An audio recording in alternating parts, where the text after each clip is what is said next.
What's up? What is the deal? What's the deal?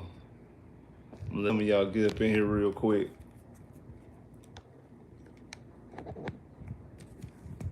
Let some of y'all get up in here real quick. Make sure you hit that like button when you come here. Make sure you hit that like button when you come through here. Make sure you hitting now. Yo, what's up? What's up? Dub.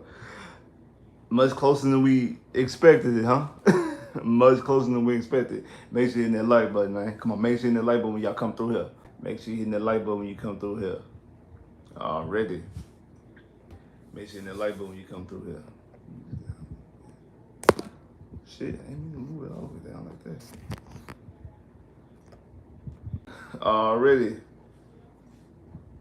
Already. Make sure you hit that like button when y'all come through. I'm gonna let some of y'all get up in here real quick. I know it's late.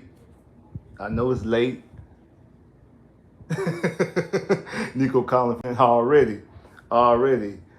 Yeah, a win's a win. A win is a win. So the Houston Texans win Sunday Night Football against Chicago Bears, 19-13. Kind of very reminiscent score-wise to our very Sunday Night Football game against the Dallas Cowboys way back when, 2000. Yeah, the Texans are 2-0.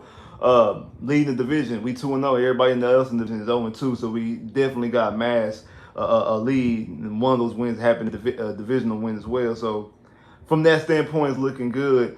I'm not gonna lie. This was a very non-impressive game. Even though we got the win, we're gonna take the dub. A lot of stuff to clean up. So good. A lot of things to get better, and I'd rather get better in a win versus get better in a loss. But let's look at some of the numbers.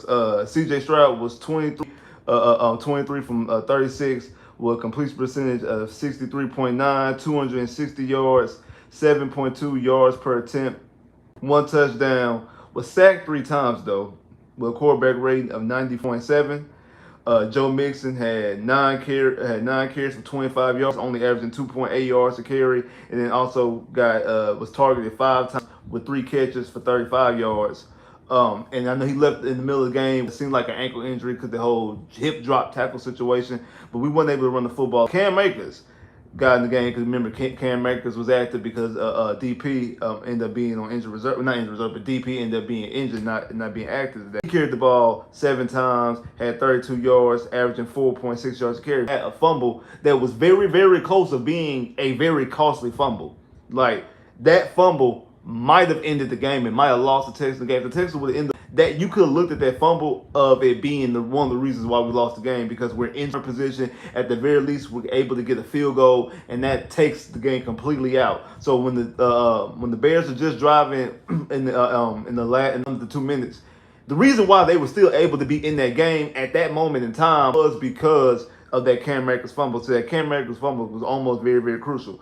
Nico Collins has quietly or very noisily became one of the best receivers in the league. Like Nico Collins is looking at being a top 5 receiver legitimately. We can start having that conversation of Nico Collins being the top 5 receiver legitimately in the NFL. He was targeted 10 times, 8 catches for 135 yards and a touchdown. I mean, I'm gonna do a special shout out to that boy Rue. I'm gonna do a special shout out to that boy DYL and also Big B, because those guys said that Nico Collins a year ago. They said that a year ago going into the season that that Nico Collins, if Nico Collins healthy, Nico Collins can be one of those ones. Again, I was skeptical, especially in the beginning of last season, because he really wasn't doing anything on the road. He was mostly doing things home. But that last game against the Colts, last at the end of the season, is when I became Nico is definitely a bona fide receiver in this NFL. He's definitely a top receiver in this NFL, at least going in that top 15, top 10 range.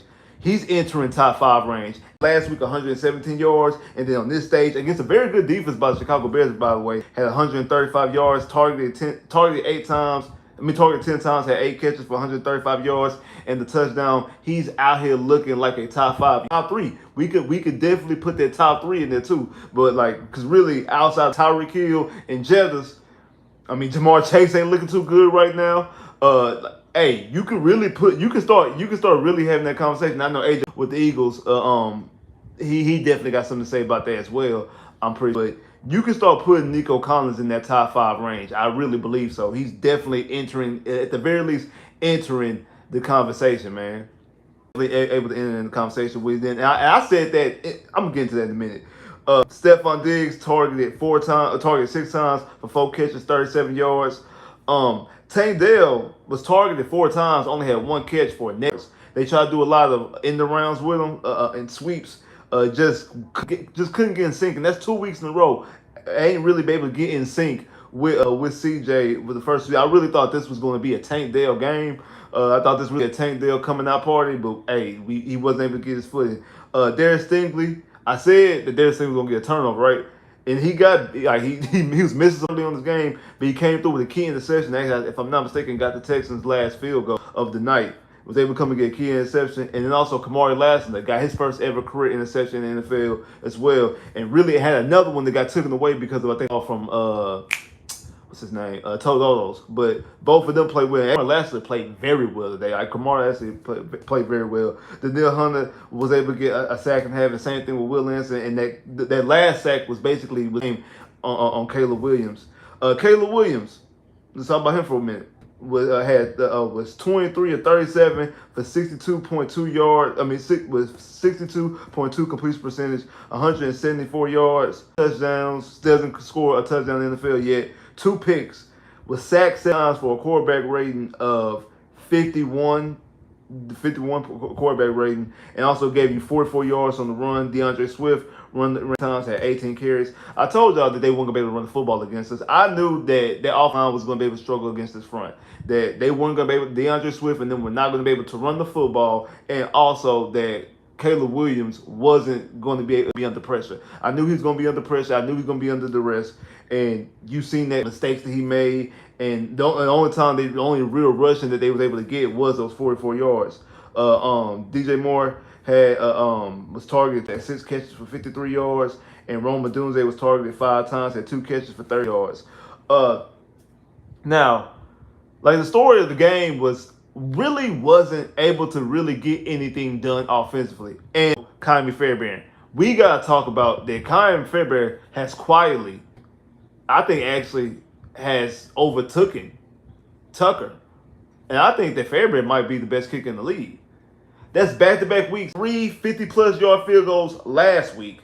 And then had 4 field goals total today and 3 50-yard field goals today. He had a 53, a 54, a 56, and a 59. And I think it's 7. That was the 40-yard one. Like for all the time that we've got on Kyrie, all the times we've made fun of Kyrie, all the times that we've talked about how bad Kyrie is and Kyrie this and Kyrie that, and it really wasn't that year when Kyrie was hurt and Amendola was kicker, and we really realized, like, hey, we need Kyrie. Like, remember that Jazz game last year? We really need Kyrie Fairbairn back, and he came back. He basically won us the game against Tennessee in Tennessee. Kyrie that's quietly became the best kicker in the league, at least for this season. I think he should definitely be special teams player of the week with 4 field goals, 4 and an extra point, and 3 50-yard plus field goals, and one was a 59 yard. So Kyrie, I think, is definitely the star of the show tonight. Him and Nico Collins. Like I said, I think Nico Collins has became a top receiver in this league.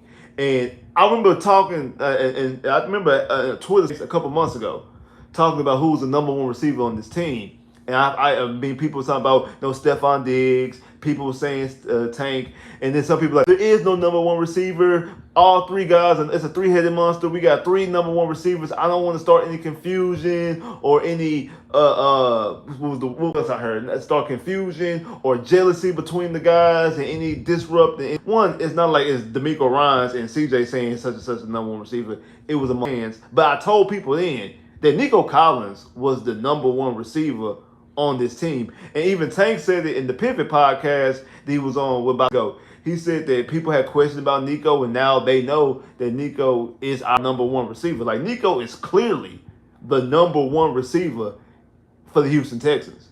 He's clearly the number 1 receiver for the Houston Texans. I mean, like, he was targeted 10 times in this game here. Last week he targeted, what was his targets last week? So I had it wrote down. What was his targets last week? Yeah, last week he was targeted. He had 6 catches, targeted 8 times for 117 yards. Like he's already easily the most targeted on this team. Has the most yards on this team. Has the most catches on this team. Like I said, I think last week. Unless you thought that Nico, Tank, and Diggs are going to have the exact catches, targets, and touchdowns, somebody was going to be the number one receiver because somebody's going to be the category. I don't think that all three of them simultaneously is going to have the same type of numbers. I don't think it's going to happen. And as it stands right now, Nico might just be a ton Stephon Diggs, but he's clearly the most targeted and clearly has the most catch and clearly has the most yards. If I'm not mistaken, he might be leading the league in receptions. He had back-to-back 100-yard games. So he might be. I'm pretty sure he's top 5 in receiving yards. He might be leading the NFL receiving yards, if I'm not mistaken, because he has back-to-back 100-yard games this season, 100-yard plus games this season. So obviously that's what it's looking like. Like I said, but offensively, a lot left desired because you would have thought this game shouldn't have been this close. This game shouldn't have been 19-10 before Chicago was able to get their last field. This game shouldn't be 19-13 for Chicago able to have the ball with less than minutes left and be able to take the lead. It shouldn't be that. It shouldn't be that at all. Like it shouldn't have been this close. Like the Houston Texans defensively, people were worried about the defense last week, and I told y'all that the defense actually played well last week. Outside of those 3 big plays that AR had, the defense basically kept the Colts at bay. The defense was able to stop the Colts and was able to keep the Colts at bay. The Texans defense played beautifully. And the Texans defense played well tonight, outside of the penalties that they were making. But the defense played well. They put Caleb Williams under pressure. They was able to get to him 7 times and turned the football. He made him turn the football over twice. The Texans defense played well. The offense, which has all the noise and all the Stephon Diggs, you got Tank Dell, Nico Collins, CJ, Offensive Rookie of the Year, all different things, and we have yet to be able to put an offensive performance that we could really be extremely excited. Last week, you was able to run the ball extremely well. We gave you a pass because of the slippage. Wasn't going to be no slippage, and wasn't no slippage inside NRG tonight. There's no way that the Texans only 19 points offensively. The Texans should have easily won this game 31-10.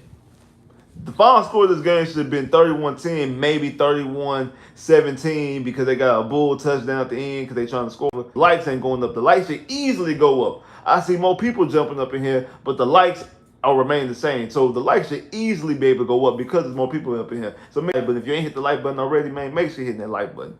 But this should have easily be able to put up 31 points on them. Easily. I don't know what was going on. Like I say, CJ and Tank could not find each other. I mean, CJ had Tank wide open for a touchdown, and Tank just missed time that he closed his hand way too quick and wasn't able to catch the football. We weren't able to run the ball effectively. I know a lot of that probably had to do with Juice Scruggs being gone. Like, Juice Scruggs definitely was being missed tonight. I know Passon started, and I know Passon had some good starts last year, but Juice Scruggs is definitely a better also, man, Laremy Tunsil got to stop with all these false starts. He has the most, what's the word I'm looking for? The most untimed false. Like, he continuously have false starts at the worst time. Continuously has false starts at the absolute worst times. Every time he has a false start, is basically a drop. It's basically a drop because he has false starts at the absolute worst time. Every last one. He constantly keeps on putting his back, dropping his back, and also CJ sacked 3 times. Yeah, it was 3 times. CJ took some bad sacks. Like, CJ took like some bad sacks tonight. Like, he did not, like, the sacks he took, you could see him a mile away, like, hey, CJ, like, try to move out and try to be able to get rid of the football. Try to move out of the pocket a little bit and get rid of the football. Like CJ, stood in the pocket a little bit long and just took some bad sacks. and the offensive line also didn't help out. Another thing offensively, that was frustrating me. We got to have a sense of urgency. 3 times tonight, not once, not twice, but 3 times tonight. 3 times tonight, you allow the bench and the booth able to review plays that you shouldn't have been able. They shouldn't have been able to review because you took your time. Now, the one to Stephon Diggs, the someone Stephon Diggs, that was a dumb challenge by the Bears. Like, cause he clearly caught that football inbounds. It was clear. He clearly caught that football inbounds and clearly shouldn't have been challenged. So I give you that one because you wouldn't even think it would have been challenged. But the one to Nico Collins, definitely. The one to Nico, definitely. And also the interception, the one that almost was interception. You got to hurry up and have a sense and not allow the Bears or the booth, because I know with the Nico Collins one, the Bears called a timeout and allowed the booth to up there in New York able to put in the call to challenge it. You got to hurry up and have a little bit more urgency. You got to have a little bit more urgency when plays are very questionable and very questionable, very nuanced based, very questionable. That hey, this could go the way. This is in doubt. This is in doubt. Y'all gotta hurry up. I don't know, D'Amico, Bobby, they gotta get with CJ and let them know like, hey, offensively, we gotta get a win in some of these plays, especially on some questionable calls, on some calls that might be, I need to hurry up and snap the ball so they cannot challenge it. So it takes it out, even though it worked on our benefit in all three. Like I said, the was a clear catch. The Nico was considered a catch. The almost interception was considered not to be an interception. Cool. Even though it benefited us and it cost Chicago 2 timeouts and 2 challenges and stuff like that. It shouldn't have been like that. It shouldn't even been able to been called. They shouldn't have been able to go out there and be like, hey, we can challenge this play. It shouldn't have even been on the table. It shouldn't have been on the table. Not at all. It should not have been on the table. We should not have been able to go out there and be like, hey, they can challenge this play. They shouldn't. It shouldn't have been out there. You're right. Jalen Petrie did. Jalen Petrie had some hits. Jalen Petrie definitely had some hits tonight. Jalen Petrie definitely. Stingley was getting cooked at first. Stingley, before the interception, Stingley was not having a good game. Lassiter was. I think Lassiter played extremely well. I think Lassiter played as well. Lassiter played extremely well in tonight's game before the interception. Even the interception that got called back because of the penalty. Lassiter played extremely well. I'm actually happy for Lassiter. Lassiter played extremely well. Like I said, we were able to put Caleb Williams, which I thought that we were going to be able to do. Like I thought we were going to be able to do. Lassiter played better than Nelson. Yeah. Lassiter played extremely well. Most of him. Hey, man, make sure you hit the like button though. But I'm more I think I could take with the defense played. Well, obviously we won the game. The defense played extremely well enough for you to win.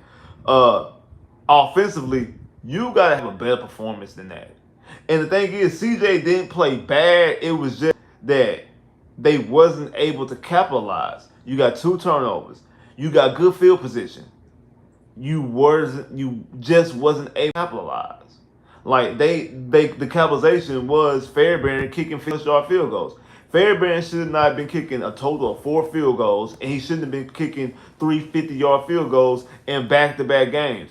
Offensively, you have to put points on the boards. You have to get touchdowns instead of field goals. Against the good teams, against the Buffalo Bills, against the Kansas City Chiefs, you're going to have to, against the Detroit Lions, who we play this year, you're going to have to score downs. This can work against the Colts, against the Bears. It can work against them. It can. It can work against Tennessee. It can work against Jacksonville. It can work against them. But when we play this later on this year, when we play the Kansas City Chiefs later on this year, we play the Lions this year, when we play Green Bay, because more than likely Jordan Love will be back by the time we play Green Bay, you're going to have to put touchdowns on the board. You're going to have to score touchdowns, or else you're going to lose to those teams. You just are. And I know Kansas City played bad today. I know Patrick Mahomes had 2 picks. AC did not look good today. KC and Patrick Mahomes did not look good today. Lamar Jackson and the Ravens they lost. They did not look good today. And a lot of bad play in the end of happened in today's games earlier. A lot of bad football, especially a lot of bad quarterback play and a lot of bad offenses. You got to be able to be better. You got to be able to be better. I know, like, maybe I think league-wide, it's a league-wide problem. I think some of that got to do with the preseason. Guys not playing full preseasons or guys not playing the preseason at all. I feel like they need to go back to the 4-game format. And also, it should be a rule that, like, starters got to play in the preseason. Ain't no more guys out. Like ain't no more holding guys out. Guys got to play in that first preseason game. Go back to the old format where guys play like a drive or two in the first preseason, a quarter, maybe a quarter and a half in that second in the third preseason they played the whole first half and sometimes even a drop in the second half of that third preseason game. In that fourth preseason game, if you want to hold out your starters in that final preseason game, do that.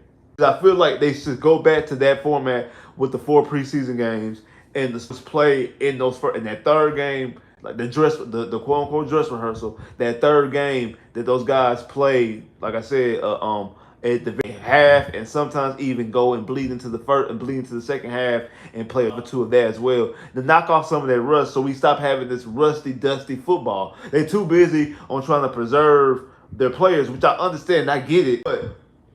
The product that you're getting. You're getting a lackluster product. Now, again, we all gonna watch it, and we're part of the problem. We're all gonna watch it. We all gonna be tuned in. Liberty White. We gonna be tuned in. Liberty White, ready to go.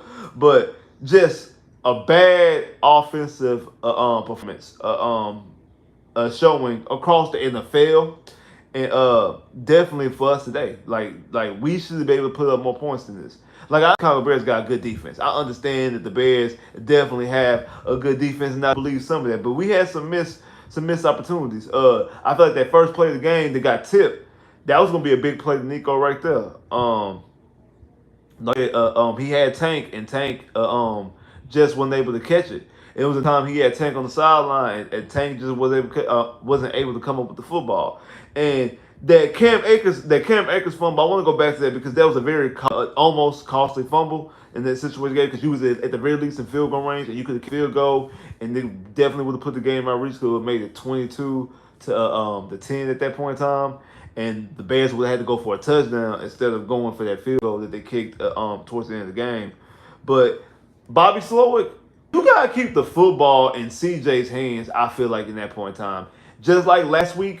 On 4th down, you threw the football, threw a touchdown to Stephon Diggs. I feel like you got to keep the football in CJ's hand and allow CJ to win you the game because you don't have your running back. You don't have your back, and you are not running the football well anyway because the offense is not blocking, and you also don't have Joe Mixon. If Joe Mixon was available, because Joe Mixon did leave the game. I know he came back, but let the game begin. If Joe Mixon was still there available, then that would have been, I would accept that. And also, Joe Mixon Joe Mixon has never fumbled in the red zone before. So, I would have took that. But the fact that you got Cam Akers in there, who's a guy who you just been in late in camp, even though I feel like he is an upgrade over DP, at that point in time, in this type of situation, you got to score a touchdown in this game. Bears out of their misery. Don't allow the Bears, because even a field goal would have made a 12-point game. I think with like 5 minutes left to go. I think it was like 5 minutes left to go in the game at that point in time. So it would have made a 12-point game with 5 minutes. Actually, I think it was more than 5 minutes. And if I'm not, it was like 6 or 7 minutes left in the game, and it'd be a 12-point game, even though your defense is playing.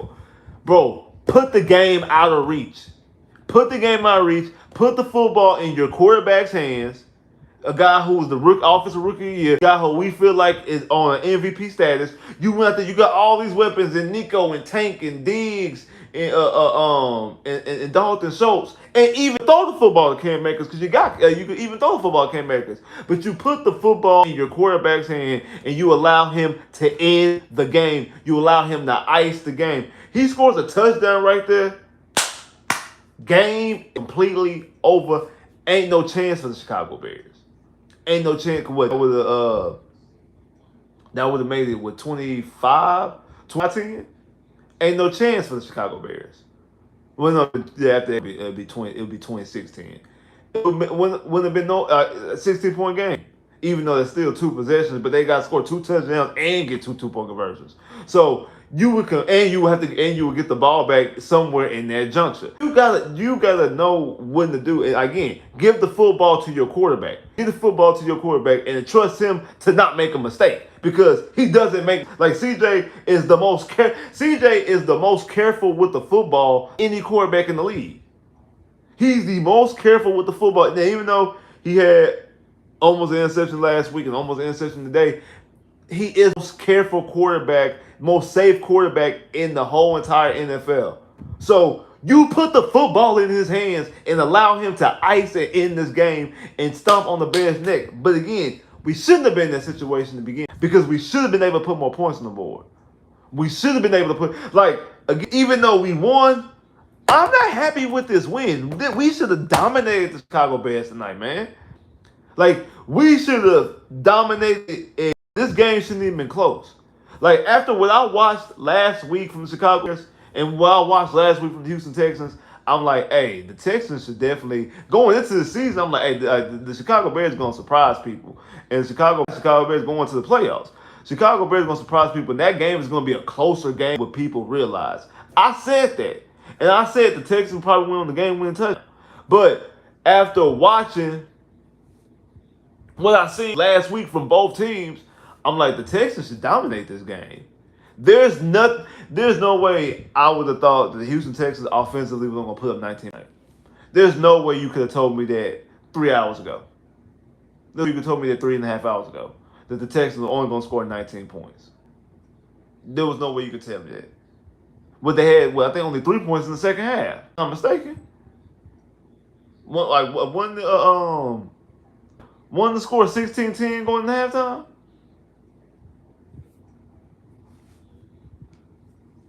Ain't no way you would have told me that the Texans only were 19 points tonight. Ain't no way you could have told me that, bro. I see more people than jumped in here, but the lights ain't going up. Make sure you're hitting that like button. More people than jumped in here. Make sure you're hitting that like button. Ain't no way you could have told me the Texans only going to score 19 points tonight. You could have told me that. And no way I would have believed you. No. I cannot believe the Texans only scored 19 points. Not with that quarterback. Not with all that weaponry we got out there. Like, come on, man.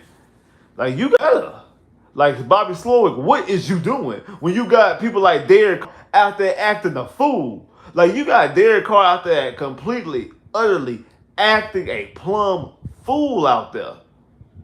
Like, Derek Carr is on pace to win the Heisman. Derek Carr is acting an absolute monkey out there. He acting a fool. He acting an absolute fool. An absolute fool. Absolute fool. And we could just do 90 points with C.J. Stroud, Nico Collins, and Stephon Diggs, and Tank Dell, Dalton Schultz. All we can do is pin measly points. Come on, man. Like for real, like what are we doing? Like, completely, what are we doing? What are we doing? What are we doing? Like, is Clint Kubiak just that much? I see people Clint Kubiak with the Saints. Is he that much? Is he that better of an offensive play caller? Is he that great? Is he that great? I mean, I know his dad Coobs. I know Gary. I know Gary is dude. I know Gary is that dude. And like, I don't know, man. And I actually like Bobby Slowick too. But, man, Bobby, you got everything around you, bro. You got everything around you, bro. You got everything around you, bro. You got everything around you. You gotta do better calling plays. And, like, I know the first quarter they didn't target Diggs at all, and there was a point in the game where Diggs just was not involved in the play. And then after that, it was like they kind of started forcing him the ball, because I know they even though he was only out of the he was only targeted 6 times and had 4 catches. I remember both of his incompletions on back-to-back plays, and I felt like they were trying to force him the ball at that point in time because I think they realized he wasn't he wasn't involved. Like I think it started to realize that he wasn't involved. He wasn't in the game plan. And he wasn't doing anything. He wasn't involved. So they start trying to give him. And that's sometimes when you do run into mistakes when you're trying to force feed one particular specific player of the football, and you start pressing and start making mistakes. Uh, so there's that, but it was like I said, he really was taking out the game at one point in time, and like I said, they definitely were trying to give. They were trying to give Dale the ball. They were trying to give Tank the ball. Like again, I don't know. Like Tank and CJ just for guys who are best friends, they just not on the same page. They just not connecting right now. For guys who are best friends on the team, they not connecting right now. They gotta get back in the lab because they not connected. But Nico's out there on the tail. Like Nico is a monster. Like Nico is a monster right now. Like Nico is definitely a monster. Like Nico 250 yards in a touchdown. Like Nico is out there playing extremely well. Nico's on what? Nico's on pace for over 1,700 yards as a receiver. Like Nico's definitely a big year. Like I had Nico being a Pro Bowler. Like Nico might be on pace. Like Nico's actually on pace to be All Pro, not just a Pro Bowler. Like we talking about both Nico and Fairbairn. I don't know why I should have put Fairbairn on their Pro Bowl list. I guess I think they only have one kicker. Like Fairbairn himself. Like Fairbairn is on that Pro Bowl All Pro. We might have an All kicker. Like the Texans, I think they said that he's already the all-time leading scorer for Texans from when it comes to field goals and points.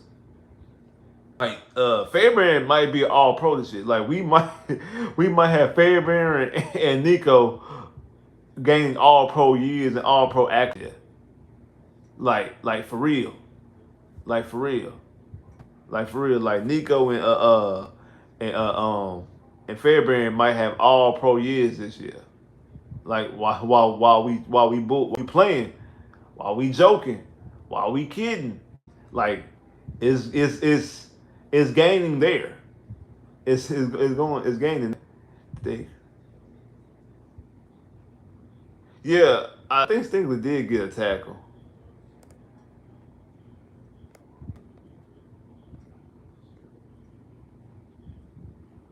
Chris, what's up, bro? What's up, Kenfo? What's good, bro?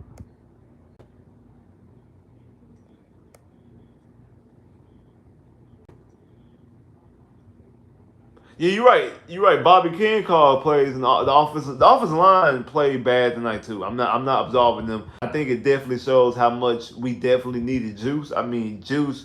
Uh, I think Juice was is a key contributor to the run game last week. I think he's a key contributor to the run game, and not being there kind of took away the rest of the play from the offensive line, and the offensive line wasn't able to get their foot. And also, you keep shooting yourselves in the foot with what you call it, Laremy Tunsil constantly getting fought. Now it's to the point that, hey, that contract that we gave you, you might be able to move up off of that contract and maybe gain some assets possibly. And I don't think like that because, like, again, you definitely want to have your bookend left tackle, your bookend right. You want to have your bookend tackles, your franchise tackles to protect your quarterback, obviously. But hey, you keep shooting yourself and shooting the team in the foot offensively, and keep on making us from instead of 3-2s, we got 3-7s, and instead of third and two is like 3-8s and 3-9s. You know what I'm saying? Like you keep pushing back, knock us out of field goal range and things like that because of these penalties, these unnecessary false starts that you have, and like constantly. Now it's gotten to the point like you just expect Laremy Tunsil to 1 to 2 false starts a game, and you're getting paid way too much money, and you know the plays, you know the snap count, you know the case. Like you should not be jumping odds at this point. every now and again, everybody make a mistake. Every now and again, you're gonna jump outside, you're gonna fumble, you're gonna drop a catch, you're gonna do all the things. Every now and again, you're gonna do all those things. But one point in time, like, do you have to stop doing it every single week? Multiple times at that. Multiple times in multiple games. Like, and it's going back to last year. Going back to even talk about the years we were bad. Going back to when even we had four back in 2019, 2020. Like, you've been doing it since you got here in 2019. Since 2019, you've been doing this. You've been getting necessary false starts. And it cost us in 2020, 2021, 2022 because we were bad football teams. But it's costing us now. And now again, we're winning football games in spite of it, but it's still costing us nonetheless. Like, I don't know, man. I don't know.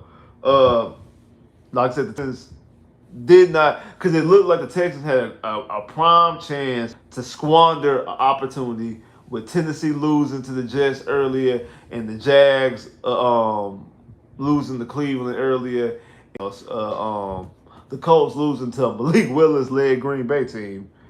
All those teams are 0-2, and the Texans look like, and then you also got the Ravens and the Bengals also being 0-2 as well. You're like, hey, the Texans opportunity to be tied up with the Chiefs, the Bills, Steelers, and the Chargers, if I'm not mistaken, with 2-0 records, being amongst those 2-0 squads.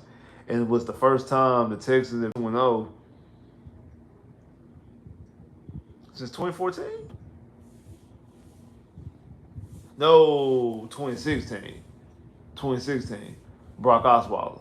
We beat the Bears week 1, and then we beat the Chiefs week 2 in 2016. Because 2017 we lost week 1 to the Jags. 2018 we lost week 1 to the Patriots. 2019 we lost week 1 to New Orleans Monday Night Football. 2020 we lost to the Chiefs season opener. See, that was 20. That was 20. That was 20. 2021 we beat Jacksonville week 1, but then we lost week 2 to the Browns. 2022 we started the season with a tie, and then we lost to the Bears. And then last year we started out 0-2 last year. This year we started. So this year, see, this is our first 2-0 start since 2006, since Brock Osweiler, 2016. So, if I'm not mistaken, outside of 2013 we started out 2-0 and lost 14 straight. And in 2010 we started out 2-0 and went 6-10. When we started off 2-0, we at the very least win the division, but that's not true. Because I know 2 times that we started off 2-0 and didn't even have losing records, not just had bad records, had 6-10 record, 2-14 record. So, but like you did squander that opportunity, and you now are, like I say, with the Chiefs, with the Chargers, with the Bills, 2-0 from an AFC standpoint. I think they said 9 teams in the NFL they're 2-0, but just talking about from an AFC standpoint, you're in that mix with them, and again you lead your division. You have a 2-0 lead in the division and a win, and there's a great chance. Honestly, there's a great chance that, looking at the schedule for all us, and we play Minnesota, which Minnesota is one of those 2-0 teams, and Minnesota with Sam Darnold is playing well. You gotta get your stuff together, bro. Like you gotta get, because Jealous is coming. You gotta get your stuff together, and then you play Jacksonville the week after that. So there's a chance the Texans could be 4-0, and not only Texans be 4-0, the division around them is 0-4. So there's a chance, there's a real good chance and a real good opportunity that the Texans not only like put a stranglehold in this division, completely just eviscerate, be able to take out the division competition completely. This is a legitimate chance. Week 10, the Texans actually really have clinch the AFC South with 7 games left to go in the season. It's improbable. It's definitely possible. It's actually a good chance. I take back improbable. I think likely, but it's a good chance that by week 10 the Texans completely own the division and there's nothing else they can do. They will completely clinch and win the division, which would be just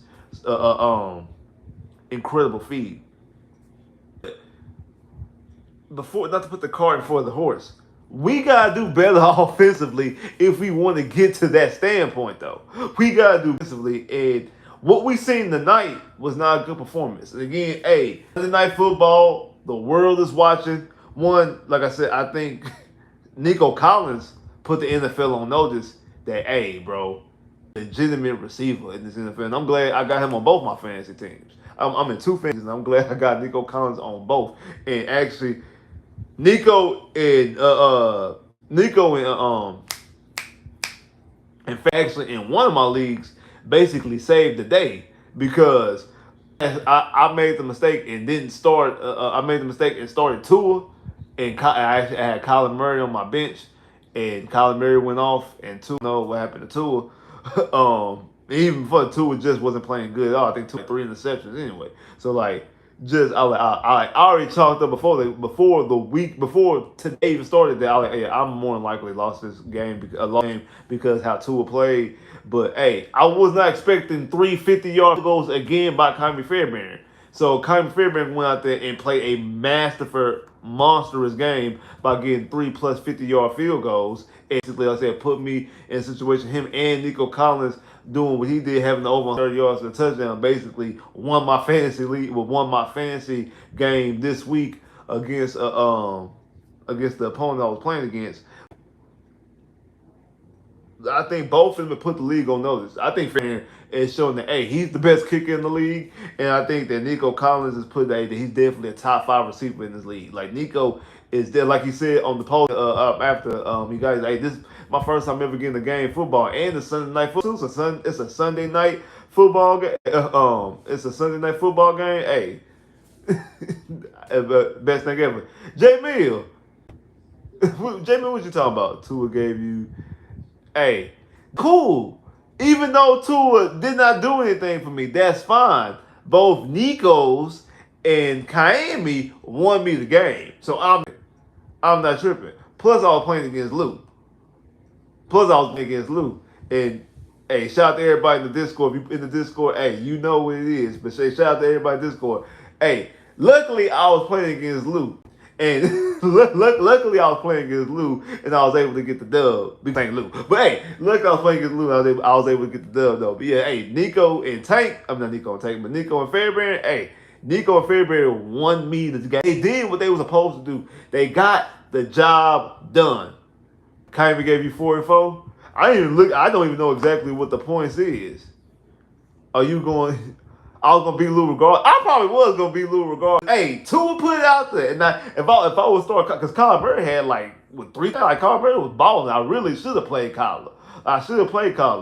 But thinking, you know what I'm saying, it's Thursday night football against the Bills secondary because they lost a whole bunch of people in free agency. I'm thinking that him and Tyreek go off. So let me put him and Tyreek gonna go off. They gonna ball. They gonna at least get some yards. I was thinking that was gonna happen. I wasn't expecting him to go out 3 interceptions. So like I said, he went out there and threw 3 interceptions. Almost cost me the game anyway. But again, like I say, good thing I got Nico, and I got Nico, and I got Fairbairn. And to be honest, I be getting Fairbairn every year in fantasy because people don't ever get Fairbairn. People never get Kaimi, and I get them. I'll let you in a little secret. The reason why I be getting Kaimi Fairbairn is because at least if I don't get any, at least when I'm watching the Texans game, I'm already rooting for the Texans to score points. Obviously, I want the Texans to win. But I feel good when we I feel good when we scoring points. So, Kaimi going to be out there. I'm rooting for Kaimi. I think we're going to be able to put points up on the board. And if we don't be able to touchdowns, like a night like tonight, put in situations. But the way Kaimi has came back, and like I said, in 2+ games, have 6 50-yard field goals in 2 weeks. 360, he has 6 yard plus field goals in 2 weeks. 6 of them. I keep saying that. I keep stuttering over that. He had 6 50-yard plus field goals in 2 weeks, and then also tack on the field goal, like a 40-plus-yard field goal. Like he's out there dominating. Like seriously, real talk. Like all jokes aside, Kymie's really out there dominating, and I think he's going to be. I thought he was going to be special team player of the week last week, and I think the reason why they didn't give it to him was because they end up giving offensive player of the week to what's the name, to Joe Mixon. Give offensive player. They don't give the same team multiple players of the week, because we've seen games where back when we had Foe, we've seen games when Foe dominated, and they gave like Clowney or JJ defensive player of the week, and they didn't give it to Foe because like they want spread around a little bit. So because they gave it to Mixon last week, I think this week they're gonna give it to Fairbairn, because because nobody in the AFC tomorrow, because it's the Eagles and it's the Cardinals. The Eagles and the Falcons, I'm sorry. It's the Eagles and Falcons tomorrow on Monday Night Football. So all the AFC teams have played, and now I have to look and see like if anybody had like a kickoff return. Like if ain't nobody had like no kickoff return, ain't no kicker done with Fairbairn did. So unless somebody had a kickoff or a punt return in the AFC, I don't think nobody had. Now unless they give Nico offensive player of the week. You're right about that. Nico could get offensive player of the week. Nico very well could get offensive player of the week. Cause who won this week in the AFC? Pittsburgh, Kansas City. Nobody in Kansas City really did anything. Just that explosive. I think J.K. Dobbins might actually play the week, and I gotta look and see exactly what the Bills did. See what the Bills played did. See what I don't remember, because I didn't watch the game. I don't know what you call it did.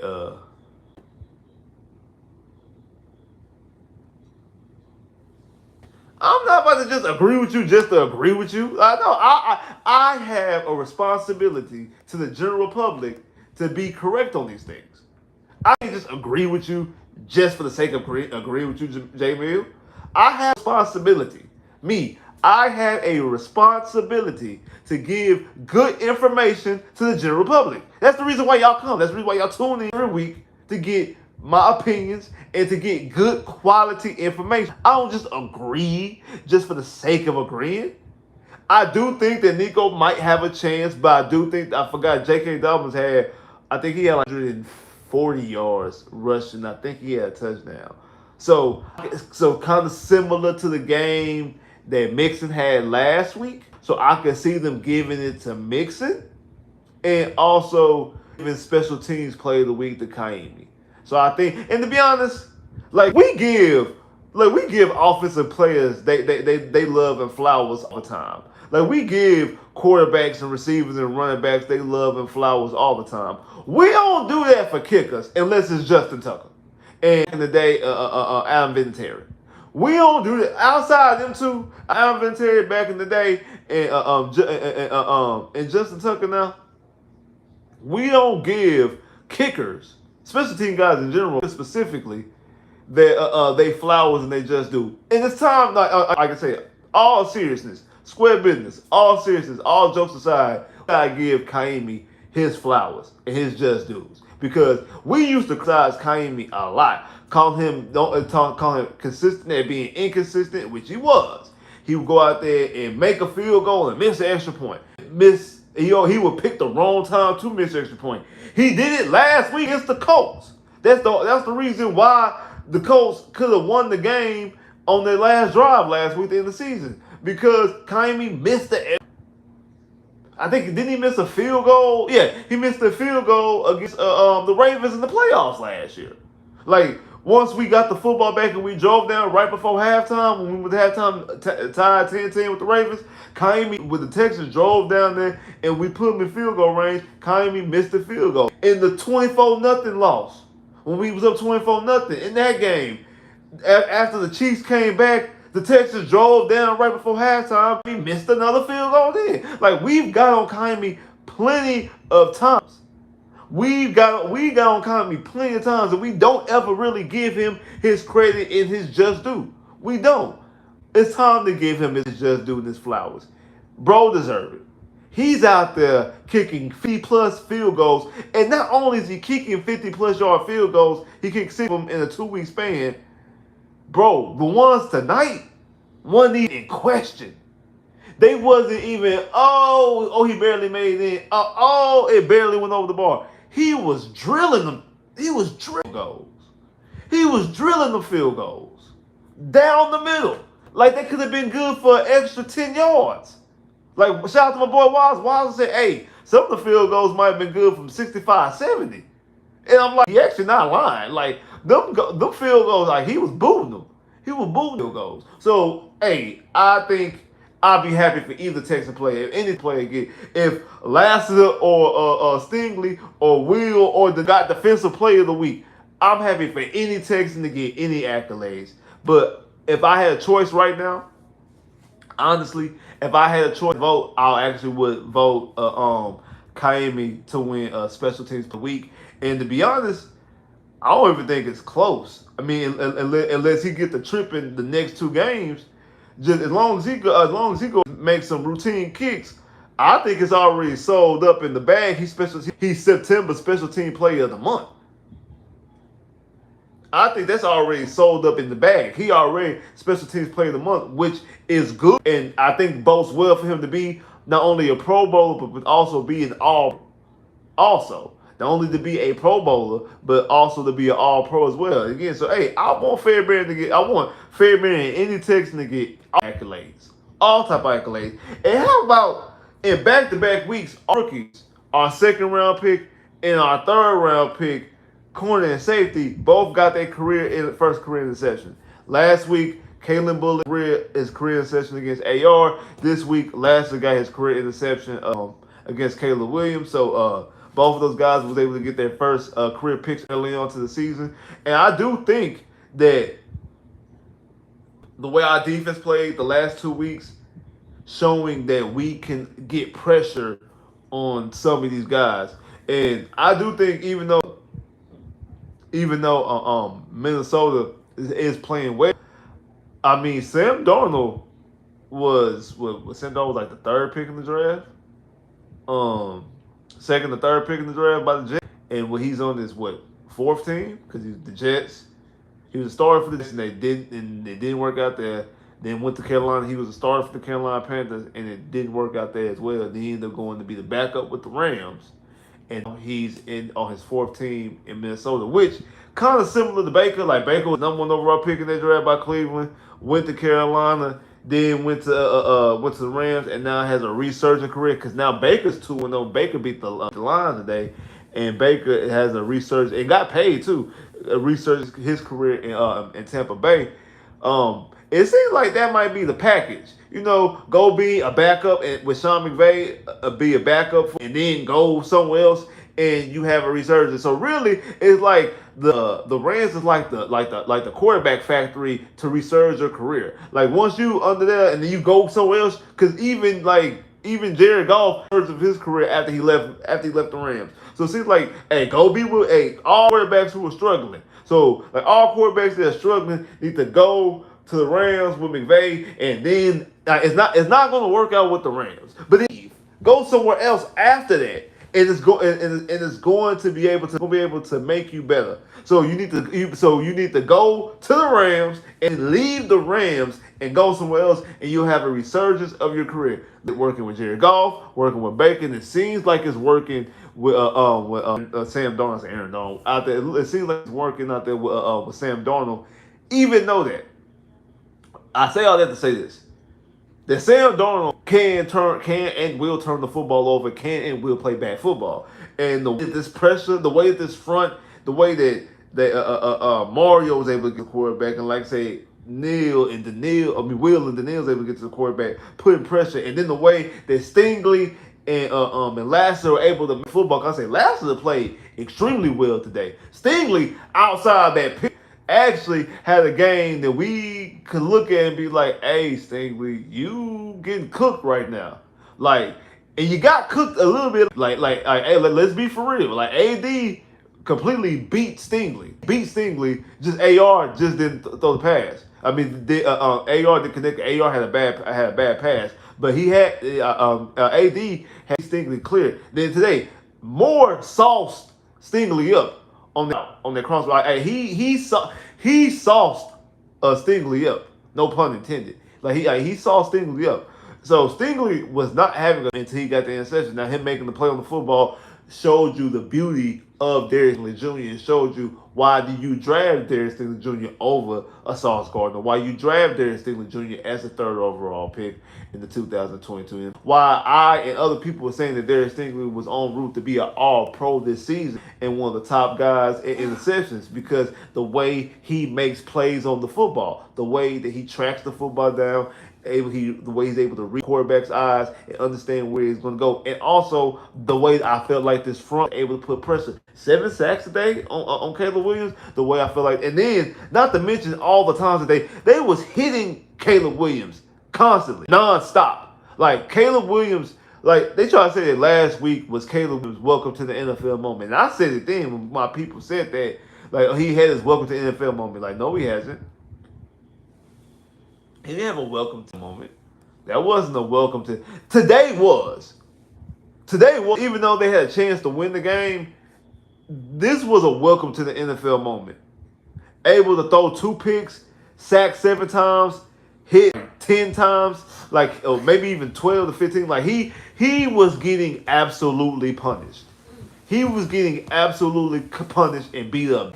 He completely was. They was hitting him and hitting him and hitting him and hitting him and hitting him and hitting him and hitting him and hitting him and hitting him. He was getting completely punished back there.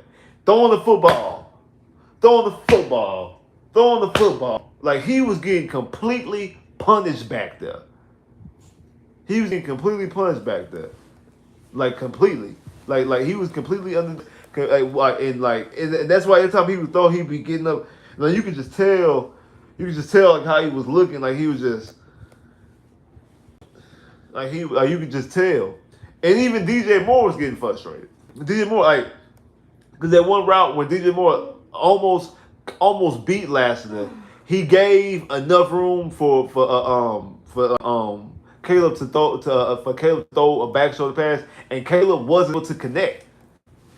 And I don't think it wasn't Caleb's fault. It was the pressure. It was Caleb being under duress. And I said this the other day on the stream previewing the game, and I said last year that why I understand and I like the fact that they added Romadoon and they traded for Keenan Allen, and they put these nice weapons around around Caleb Williams. But I said, if you don't fix the offensive line, you're basically doing the exact same thing with Justin Fields. You're putting him in a bad situation. If you put Caleb in the same situation as Justin Fields, more than likely you're going to get the same result. It might be slightly better because, again, I do think on the vacuum, I do think that Caleb Williams, on even footing, even playing field, that Caleb Williams is a better player than Justin Fields. I feel like he's a better prospect than Justin Fields, and I feel like he's a better player than Justin Fields. But we cannot sit up here and act like Justin Fields, as a prospect coming out of college, Justin Fields was a good quarterback at Ohio State. I understand it's Ohio State and what everybody wants to say about Ohio State. Justin Fields had talent. I think that Justin Fields just was in a bad situation in Chicago, even though they gave DJ Moore last year. The situation around wasn't good. I feel like what they should have did, truthfully, with that #1 pick, was take it, flip it for a plethora of more picks, able to fix and bolster the offensive line to protect Justin Fields, who's a quarterback who has crazy running ability. Like outside of Lamar Jackson, and then now Jalen Daniels, and actually I think Justin Fields is a better runner than Daniels is. I think Justin Fields is on par with Lamar Jackson as far as running the football. I think if you put him in a better situation offensively, then you will get a better result. But if you keep on, but if you just take him, he's not that bad that you just remove him and you add in Caleb Williams, everything goes better. Seen an example of that tonight. Caleb Williams completely under duress. Caleb Williams completely getting beat up. And again, I do think a lot of that has to do with our front because I do think we're going to be able to do things that a lot of teams defensively are not going to be able to do. I do think that we're able to put more pressure on quarterbacks than most teams are not able to do. And also, we have two corners on the back end that can actually cover extremely well in Stingley and Lasser. So I do think defensively we're a unique team. I do believe defensively that we are a unique team, that we're able to get pressure and put pressure on the quarterback, and also we're able to play on the back end, able to defend, able to get interceptions, able to just keep guys and be able to make plays defensively. I do think that we're in a different situation defensively than most teams and most people that you'll see, but still nonetheless, that's still not a good sign for the Chicago Bears and their offensive line, Williams. So you have to do better at protecting your number one overall pick. You gotta do better. You gotta do better. I'm glad you got him weapons and things like that. Like I've been saying before, I actually want Caleb Williams because at least they're doing something that most teams don't do. Because most teams will draft a quarterback and they don't do nothing else offensively. They're not getting offensive line help. They're not getting no weapon. Because that's what happened with that's really what happened with Andrew Luck with the Colts. Like they drafted Andrew Luck. And they got T.Y. Hilton like in the third round, and then after that, they didn't do anything. They didn't get anybody else for him offensively. They got old Frank Gore later on, and then they got Andre Johnson later on. But why it was at the end of his both guys at the tail ends of their careers. Like you didn't get him any offensive help, and you did offensive help as far as you didn't get him no bona fide weapons. You didn't get him a true number one receiver. T.Y. Hilton was good, great. Hall of against the Houston Texans when he played at NRG.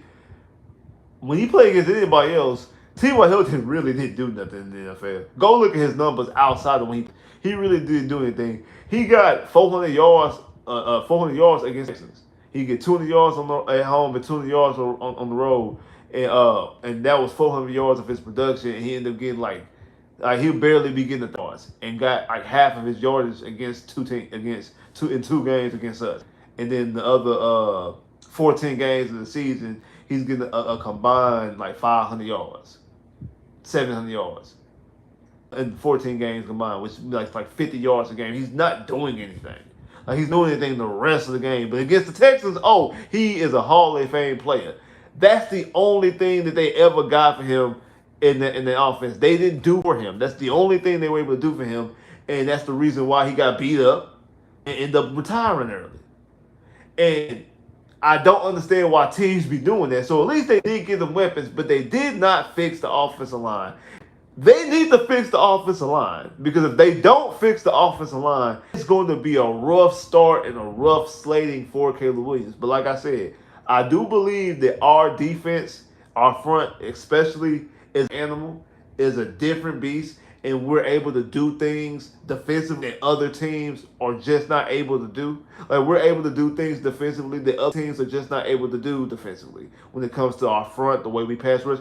Hey, and Christian Harris is not even there. And the Nico Autry's not even there. Like it's going to get worse for opposing offenses when Christian back healthy and when the Nico Autry comes back off of suspension. The Nico Autry had 10 sacks last year. And he's going to be like our third, fourth option quarterback. And, like, you could actually move him inside and have him play DT when you still got Will and Daniil rushing off the side, rushing off the edges. Like, defensively, help is hey. Like that's the thing. Like this defensive front seems like it's going to get better in the future. And the back end, hey, help is on the way. And they are getting after the quarterbacks. They're putting they have 10 sacks in the last 2 games. Like they're able to get to the quarterback. I think they sacked 3 times last week. They're able to get to the quarterback. they're able to get to the quarterback, and again, that pressure getting to the quarterback helps your DBs. That helps your DBs when you got a ball hawk and Sting. Also, Kalen Bullock. We can't forget Kalen Bullock. That was one of the things that he was a single high safety, ball hawk and safety out there in USC, able to make plays. Now he did put them in the red zone when we had to stop, and again, just being a rookie. But he did definitely get there early, and it is a rookie being a rookie. He does have to do better at that. Not allow that to happen. Again, I think a lot of things that we seen tonight and then also last will definitely get corrected. I think Nico will definitely correct that. I definitely think so. I definitely think he'll go out there. He can correct those things. I do think the thing most importantly is. I do think the thing most importantly is also like our offense. Like our offense got to get better. We got to be able to put up more points. Like we should be able to score. Like we should be able to score when we need to score. Like constantly kicking field goals. Like you only got one touchdown tonight. Constantly getting field goals is not going to win you games against, like I said, the elite teams. Now I actually want to apologize to everybody out there. Said Friday when it was announced that the stadium was going to be open.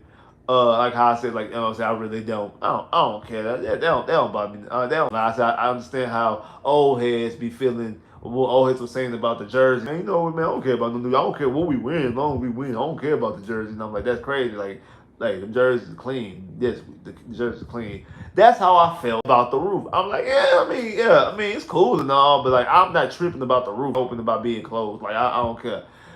I stand corrected. I completely stand corrected.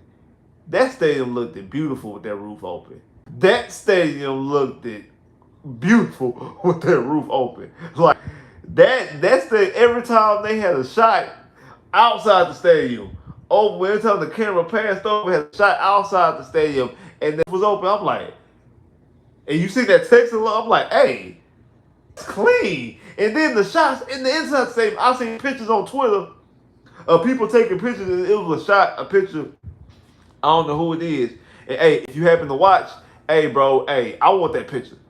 If somebody got somebody's picture inside the stands and you see the roof open, you see the sky, and they had the 7 divisional banners, all the division titles that we won. You had the 7 divisional titles, and you had the roof being open, the skyline. I'm like, hey, that looks clean. Like that's a picture. Like that's like a picture that you post and you get framed. You know how they be having the pictures that's like a wide shot? That's a picture wide shot. You get framed up. You put NRG Stadium 2024 Liberty White or whatever, and that's a picture that you get framed up and you put in your man cave type situation. You put in your office type situation. That was a nice picture, a nice shot. So hey, bro, if you got that, if you happen to see, if you have that picture, like if you happen to be in here watching the stream, appreciate you watching the stream. Hey, bro, send me that picture. And if not, hey, if y'all come across that picture, hey, send me that picture on Instagram. Spitz389_ and on Twitter, X, whatever you want to call it, Spitz389 YouTube. If you got that picture or see that picture, hey, bro, send me that picture. Any of y'all. If y'all have that picture, hey, send that picture. I should have asked for it when I seen it. But that was a bit, that right there made me like, when I seen that picture, hey, that picture clean. That's an absolute clean shot. And then hey, wait a minute now. That stadium we might need to open up the stadium even more. And then when I started seeing it on TV and seeing talk about it and then seeing the camera panning around me, I'm like, hey, this stadium look clean open.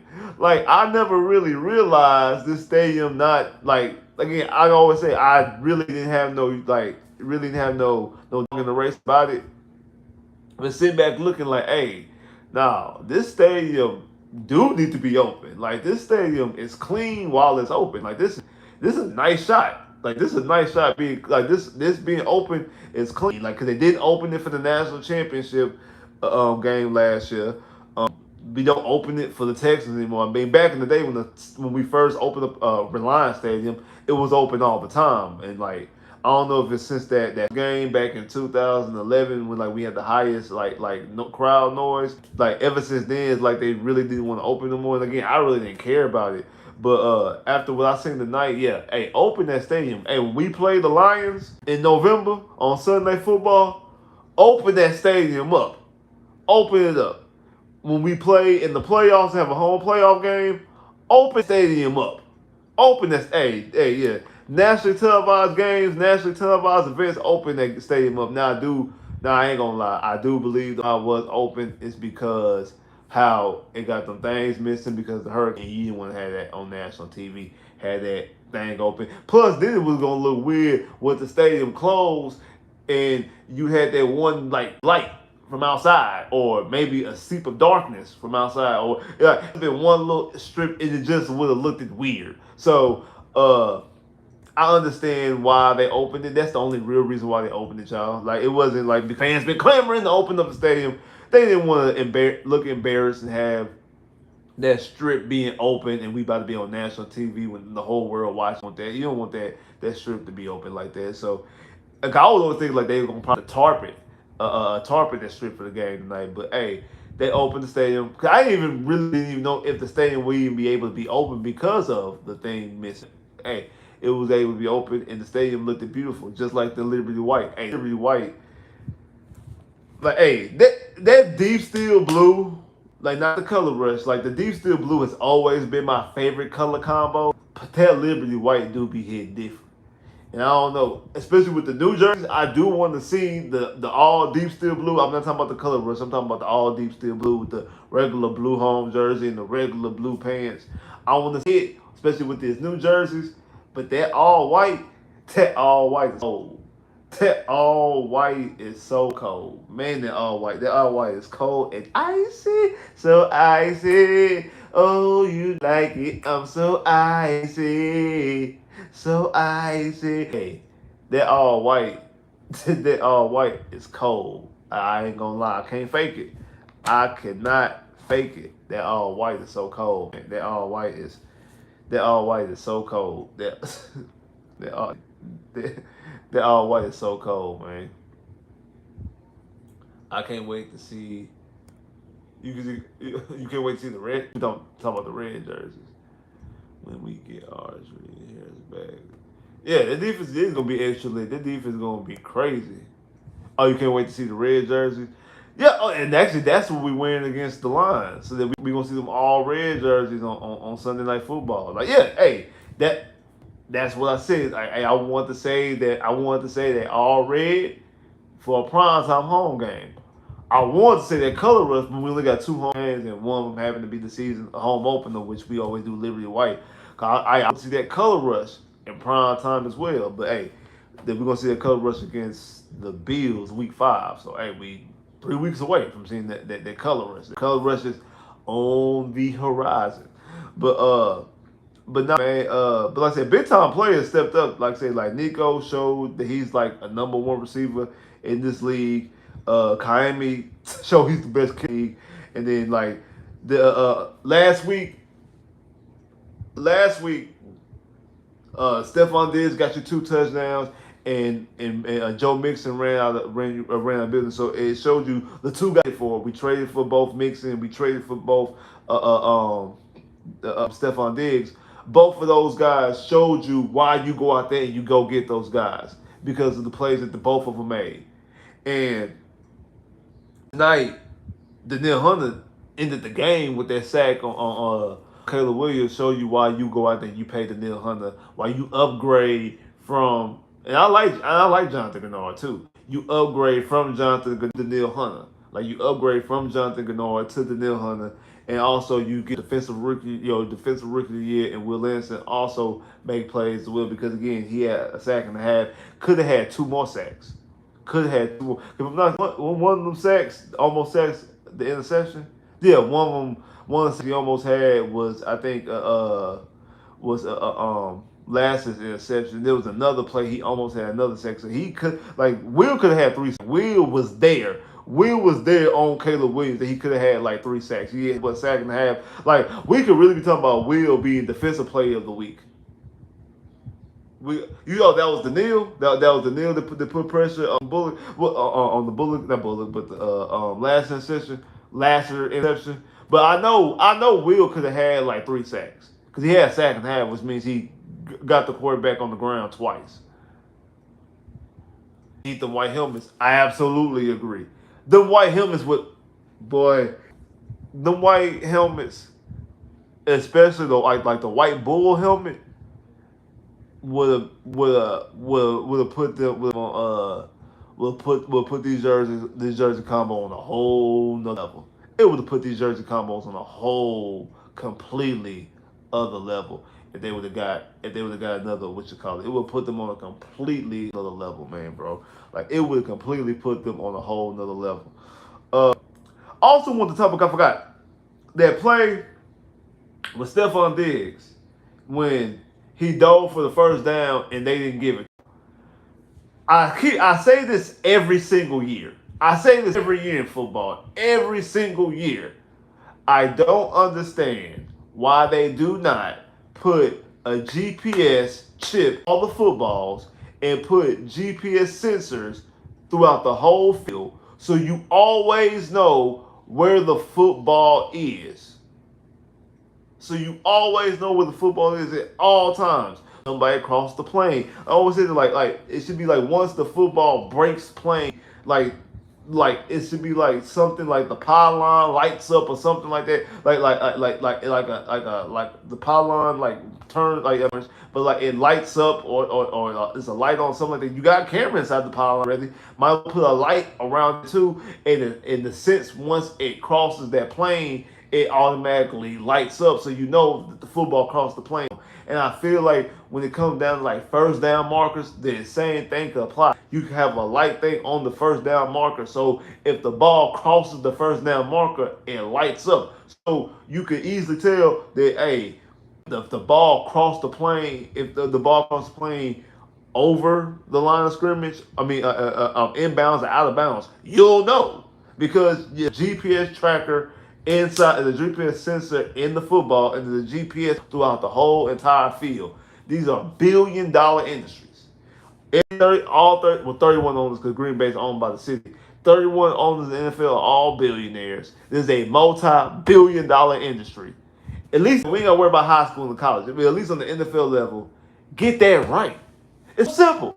I say it every single year, every single season, multiple times in the season because it always happens. Like they don't be knowing what a football is. They don't know if it's a first down, don't know if it's a second down, don't know if it's a touchdown, don't know if he's in by bounds. Like it makes it very easy to me. Like to me, I think it's very easy and very simple. Put a GPS tracker in the football and put it throughout the whole field. You know where everything is.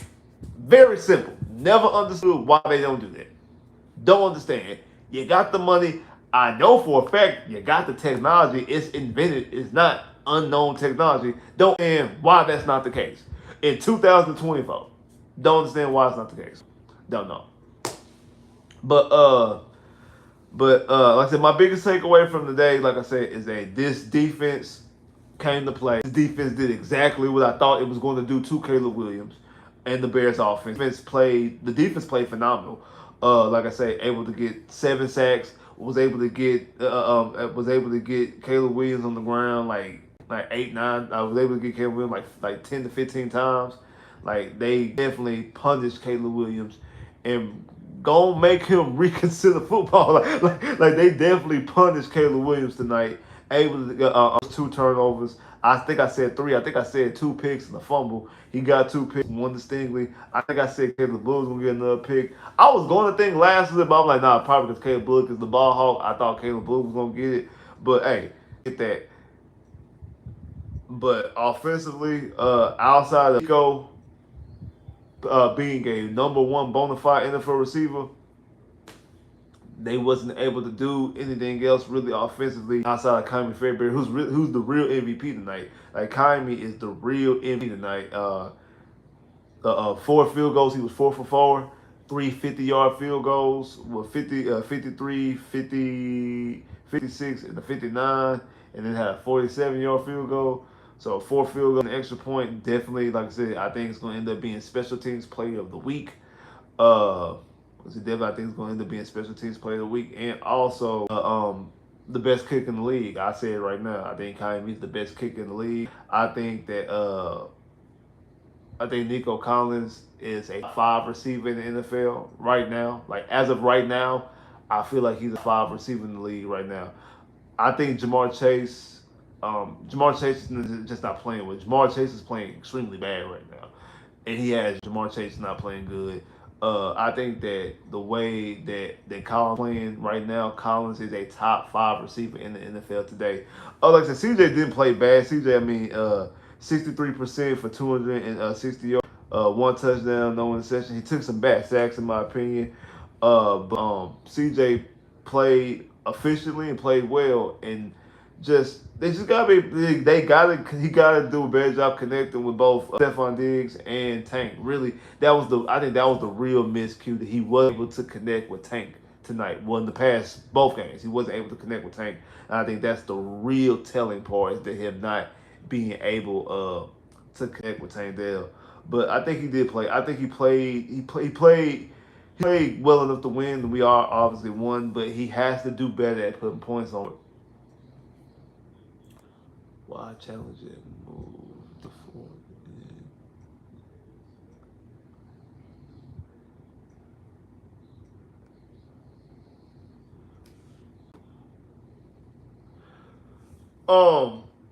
Because they trust field goal kicker. That's why. If I'm not mistaken, that's when Kaimi hit the second 50-yard field goal. It was the 59-yard one was after Laremy Tunsil had that false start, had that bad false start, and put us out of position. But if I'm not mistaken, I think kicked that field. I think that's when Fairbairn kicked his second 50+ yard field goal. And I think because you trust your field goal kick. I mean, like I said, Kaimi made 3 50+ yard field goals last week, and he already made at that point in time one. You trust Kaimi. Like, you trust him to go out there and kick the field goal and make it, and you trust him, and your defense is playing well. So I get not being a riverboat gambler because your defense is playing so well that you don't want to put your defense in a compromising position. Like last week, like the defense got put in the compromising position on their JT touchdown last week because of the block punt. That put them in a compromised position, and they gave up an easy touchdown. And it really was the defense fault. I mean, like, they were already right there. All they got to do is move the ball a yard or two. They got a touchdown, so they get a cheap look. They made it seem like, dang, the defense gave up with the defense gave up 4 touchdowns, when really one of the touchdowns is because their special teams put them in a bad position that they were easily able to give up a touchdown. Because I'm pretty sure if that was the punt last week, the Texans defense stops and shuts down. Stops and shuts down is what you call it, and they're not kicking a field goal, and they're not scoring points. So I do feel like that is part of the reason. So you don't want to put your defense in a compromised position. You don't want to give anything to happen. You give them a short field because the defense is playing so well. The offense just got to play better and be able to move the ball and actually score. Not just we're past the point now of just get points. We're past of just getting points. We need to actually score touchdowns. Right, I do, but I don't think riverboat gambling when your defense is playing well. The offense shouldn't be in that position, is what he's saying. The offense shouldn't be in that position. The offense shouldn't be in the position that they got to take field goals. The offense shouldn't be in that position. The offense should be in the position when they score touchdowns, just like with the Cam Akers fumble. The offense should have scored. And I feel like they should have kept the football in CJ's hand. It's different. Now, I'm not saying, just go for them 4 downs just because I don't want to kick field goal, I want to kick touchdowns, because you put yourself in a bad position that way as well. Like, no, I feel like what they need to do is score touchdowns, but don't put your team in a compromised position. Don't do that. Don't put your team in a compromised position. Don't put your defense in the like you can kick a field goal, kick the field goal, because it's 4 down. Don't be going for 4 down just because if you don't get it, now you give the offense the ball back with a short position, and all they gotta do is possibly move the ball 10, 15 yards, and they in goal position, and now they're kicking the field goal. And I think at that time it might have been 13-10. So if you go for it if you go for it and you don't get it, and then the Bears move the ball 15, kick the field goal, now it's 13-13. So yeah, no, you kick the field goal, make it 13-16, and you keep playing. So, 13-10. That's what you do instead of making it. 16-10, making it 13-13, potentially putting the situation when it's 13-13. Now I said the Texans, like I said, they ended up winning the game 19-13. A win's a win, a dub's a dub. A lot of stuff to fix, especially offensively. Like I just said, able to score and move points, and get points on the board. But I feel like they'll be able to get it done, especially in a loss, able to get that done. Shout out to everybody that came through here tonight. Appreciate the love. Shout out to everybody. Hit the like button. If you ain't hit the like button already, make sure you're hitting that like button right now. I'll give you a little moment.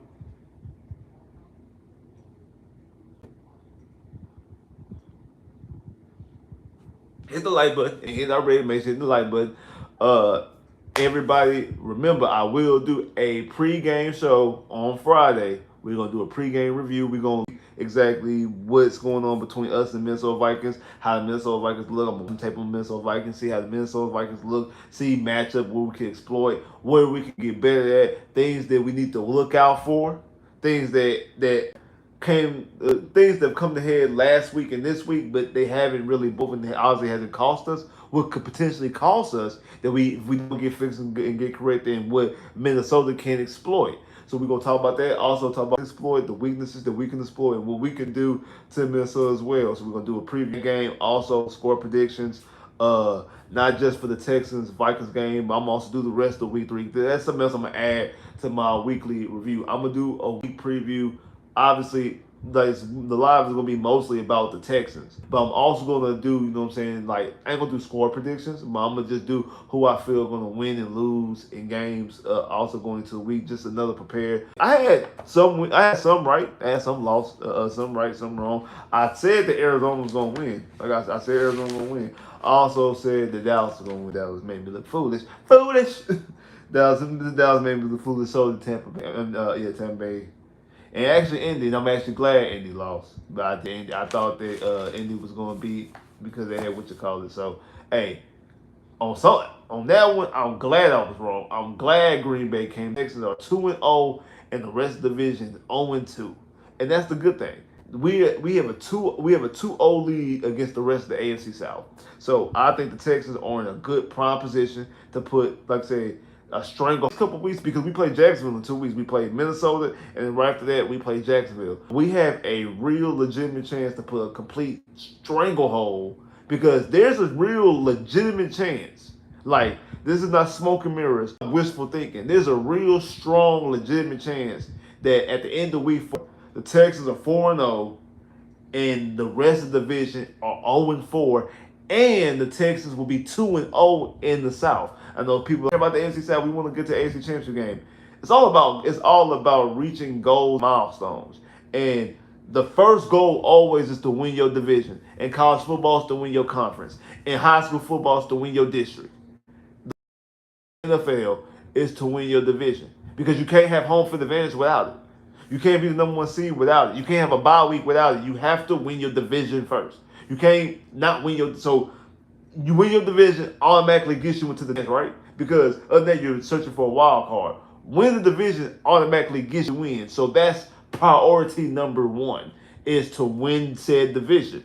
And there's a real legitimate shot in 2 weeks from now, after week 4, we could be sitting here 4-0 with a 4-game lead in the division, and 2 of the wins happen to be division opponents. So that puts both the Jags and the Colts double behind the 8 ball when it's there, because they already have division losses amongst themselves. They already have division losses against the Texans themselves. So that puts them in a way worse situation. It puts us in a very good, favorable situation as well. So again, the Texas Sunday Night Football, first time Sunday Night Football game since 2019, first prime home time game since 2002.